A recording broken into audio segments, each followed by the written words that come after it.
ನಮಸ್ಕಾರ ಸ್ನೇಹಿತರೆ. ಇಂದು ನನ್ನ ಟ್ರಾವೆಲ್ ಯೂಟ್ಯೂಬರ್ ಜೀವನಕ್ಕೆ ಮೊದಲ ಹೆಜ್ಜೆ ಇಡ್ತಿದ್ದೀನಿ.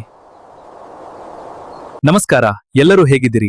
ಇಂದು ನಾನು ನನ್ನ ವ್ಲಾಗ್ನಲ್ಲಿ ಕೆಲವು ಅದ್ಭುತ ಕಥೆಗಳನ್ನ ಹಂಚಿಕೊಳ್ಳಿದ್ದೇನೆ. ನಮಸ್ಕಾರ, ನಾನಿಲ್ಲಿ ನಿಮ್ಮ ಜೀವನದ ಕಥೆ ಕೇಳಲು ಉತ್ಸುಕನಾಗಿದ್ದೇನೆ. ಇದು ನಮ್ಮ ರೈಲ್ವೆ ಸ್ಟೇಷನ್. ಇಲ್ಲಿ ಎಷ್ಟು ಜನರ ಕಥೆಗಳಿವೆ ನೋಡಿ.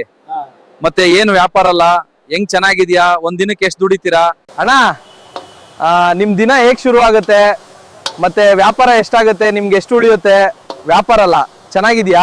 ಮೊದಲು ಬಾರಿ ಏರ್ಪೋರ್ಟ್ ನಿಂದ ಫ್ಲೈ ಮಾಡ್ತಾ ಇದ್ದೀನಿ.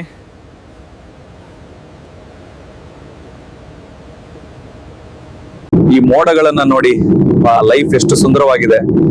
ಏರೋಪ್ಲೇನ್ ಅಲ್ಲಿ ನಾನು ಮೊದಲು ಬಾರಿ ಪ್ರಯಾಣ ಮಾಡ್ತಿದ್ದೀನಿ. ನನಗಂತೂ ತುಂಬಾ ಖುಷಿ ಆಗ್ತಾ ಇದೆ. ನನ್ನ ಪ್ರಯಾಣ ಕೇವಲ ಸ್ಥಳಗಳಿಂದ ಸ್ಥಳಗಳಿಗೆ ಹೋಗುವುದಲ್ಲ, ಇದು ನನ್ನ ಆತ್ಮವನ್ನ ಹುಡುಕುವ ಒಂದು ಯಾತ್ರೆ. ಇದು ನನ್ನ ಕಥೆಯ ಆರಂಭ ಮಾತ್ರ. ಪ್ರಯಾಣ ಅಂದ್ರೆ ಕೇವಲ ಸ್ಥಳಗಳಲ್ಲ, ಇದು ಜನಗಳ ಕಥೆ. ನನ್ನ ಈ ಹೊಸ ಪ್ರಯಾಣಕ್ಕೆ ನಿಮ್ಮ ಆಶೀರ್ವಾದ ಬೇಕು. ವಿಡಿಯೋ ನೋಡ್ತಾ ಇರಿ, ಸಬ್ಸ್ಕ್ರೈಬ್ ಮಾಡ್ಕೊಳ್ಳಿ, ಲೈಕ್ ಮಾಡಿ, ಸಪೋರ್ಟ್ ಮಾಡಿ. ಇನ್ನೂ ಹೆಚ್ಚಿನ ವಿಡಿಯೋ ಮಾಡಲು ಅವಕಾಶ ಕೊಡಿ.